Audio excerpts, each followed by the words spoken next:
video, we're talking about using prime factorization.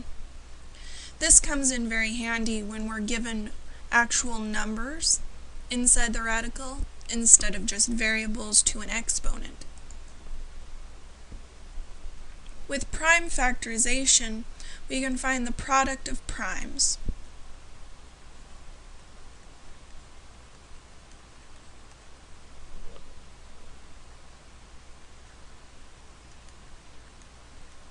So when we multiply all the prime numbers together, we end up with the number we started with. To find a prime factorization, we divide by prime numbers.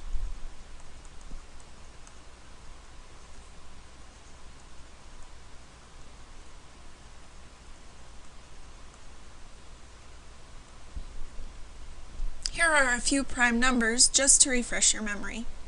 2, 3, 5, 7, 11, 13, 17, 19, and the list goes on and on. Roots of numbers are difficult. So we find the prime factorization so that we can divide the exponent by the index. If we don't have those numbers, it's hard for us to determine what the exponent would be. So roots of numbers are difficult, but we can find the prime factorization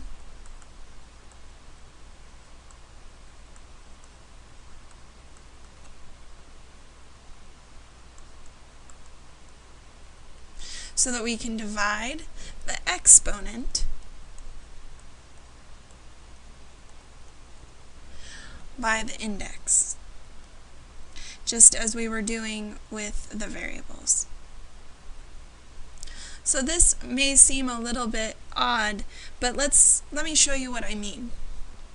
Let's say we have in example 1 750 under a cube root. 750 is a large number, and it's not very intuitive as to what values could be taken out of the root or the radical. And so finding the prime factors of 750 help us a lot in determining what to do next. If we divide 750 by 2, we get 375. If we divide 375 by 3, we get 125. If we divide 125 by 5, we get 25, which is divisible by 5 again, and then we get 5 left over. Divide 5 by 5 and we get 1.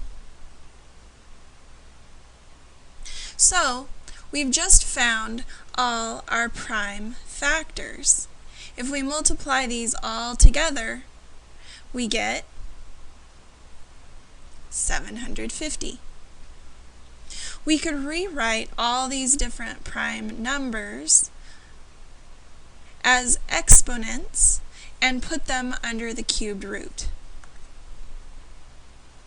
The cubed root of 750 is exactly the same as the cubed root of 2 times 3 times 5 to the third. We got rid of the 2 by putting it right here. We used the 3, putting it right there. And 5 times 5 times 5 is 5 to the third.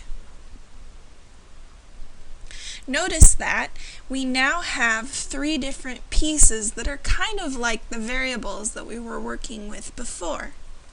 We can now look at these as if they're variables themselves and think of them as having an exponent of 1, and of 3. Now we can do exactly what we were doing before by looking at the exponent, dividing it by the index, and pulling out the pieces that are found.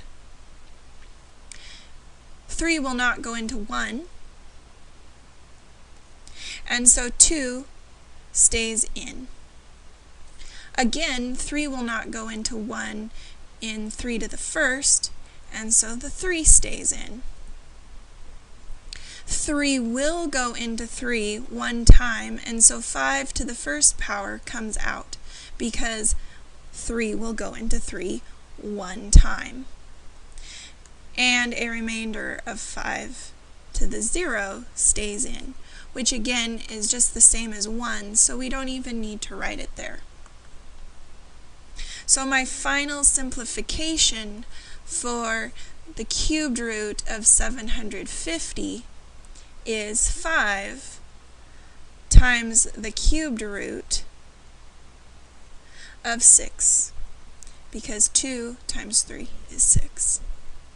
On the other side, we have 250 x to the 4th y z to the 5th.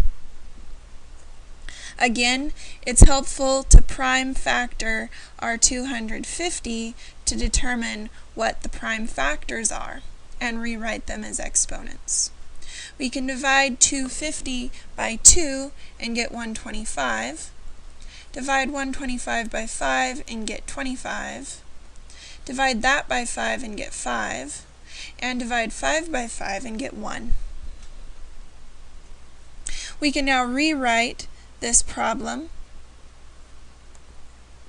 with 9 out front and the square root, or second, the index being a 2, square root of 2 times 5 to the 3rd times x to the 4th times y to the 1st, z to the 5th. Notice I took my 5s and made it 5 to the 3rd because there's 5s multiplied 3 times, and 2 to the 1st. Now I take each piece separately and determine what will come out. 9 stays out front.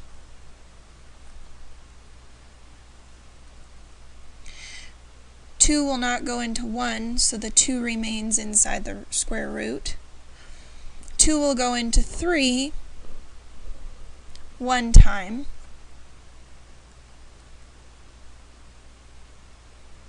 With a remainder of 1. 2 will go into 4 2 times, with a remainder of 0. 2 will not go into 1, so y remains in. 2 will go into 5 twice, with the remainder of 1.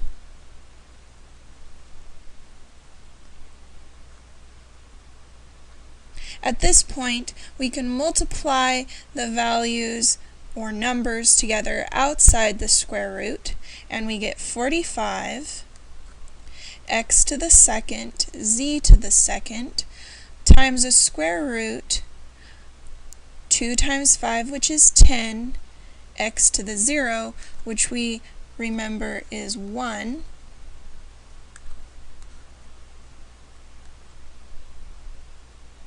y to the 1st, z to the 1st. And this is my final answer.